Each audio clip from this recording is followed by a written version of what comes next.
Bismillahirrahmanirrahim. Assalamualaikum warahmatullahi wabarakatuh. Halo, perkenalkan nama saya Hafiz Arif Firmansyah. Saya mahasiswa dari program studi Ilmu Hukum Fakultas Hukum Universitas Internasional Batam. Pada video ini saya akan menjelaskan secara singkat artikel yang saya tulis yang berjudul Revolusi Konten AI. Bagaimana legalitas dan regulasi beradaptasi.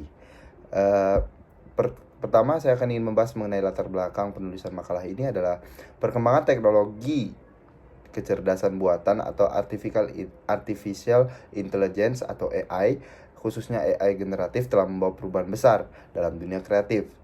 AI seperti ChatGPT, Midjourney, dan DALL-E kini mampu menciptakan teks, gambar, hingga musik yang kualitasnya menyerupai karya manusia. Namun, kemajuan ini juga menimbulkan persoalan hukum, terutama dalam hukum hak cipta. Undang-Undang Nomor 28 Tahun 2014 tentang hak cipta di Indonesia secara tegas menyebutkan bahwa pencipta adalah manusia. Hal ini menimbulkan pertanyaan penting, yaitu bagaimana status hukum karya yang dihasilkan oleh AI yang bukan manusia dan bukan merupakan subjek hukum. Selanjutnya, berdasarkan kondisi tersebut, artikel ini membahas 3 permasalahan utama, yaitu yang pertama, bagaimana konsep pencipta dan karya cipta dalam hukum Indonesia diterapkan pada karya AI.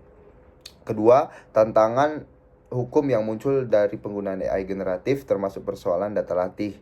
Dan ketiga, bagaimana seharusnya regulasi hak cipta beradaptasi terhadap perkembangan teknologi ini.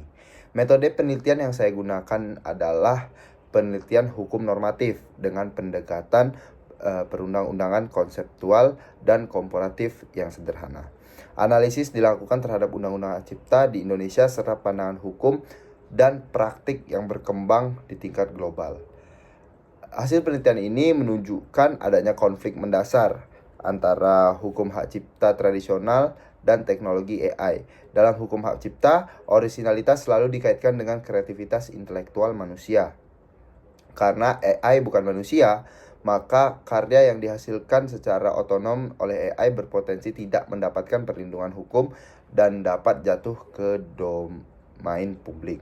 Secara global terdapat 3 pendekatan utama dalam menyikapi kepemilikan karya AI. Yang pertama, pendekatan yang menegaskan bahwa hanya manusia yang dapat menjadi pencipta. Yang kedua, menekatkan yang menganggap pengguna AI sebagai pencipta karena AI dipandang sebagai alat. Ketiga, gagasan pembentukan hak khusus atau sui generis untuk karya yang dihasilkan oleh AI itu sendiri. Selain itu, artikel yang saya tulis ini juga menyoroti persoalan serius terkait data latih AI. Banyak model AI yang dilatih menggunakan karya berhak cipta tanpa izin, sehingga menimbulkan potensi pelanggaran hak cipta dan konflik antara pencipta dan pengembang teknologi. Untuk menjawab tantangan tersebut yang sudah saya kemukakan, artikel ini yang saya tulis mengusulkan beberapa arah adaptasi regulasi. Di antaranya adalah penentuan batas yang jelas terkait peran kreatif manusia, kewajiban transparansi terhadap konten AI, serta mekanisme lisensi atau kompensasi yang adil bagi pemilik hak cipta yang karyanya digunakan sebagai data latih. Sebagai kesimpulan, revolusi konten AI menurut hukum hak cipta untuk beradaptasi regulasi ke depan harus mampu menyeimbangkan antara perlindungan hak pencipta manusia dan dorongan terhadap informasi teknologi. Tanpa kejelasan hukum, perkembangan AI berpotensi menimbulkan ketidakpastian dan konflik berkepanjangan di bidang hak kekayaan intelektual. Mungkin itu saja yang dapat saya sampaikan. Semoga dapat bermanfaat dan menambah pengetahuan kita semua. Demikian dari saya. Wassalamualaikum warahmatullahi wabarakatuh.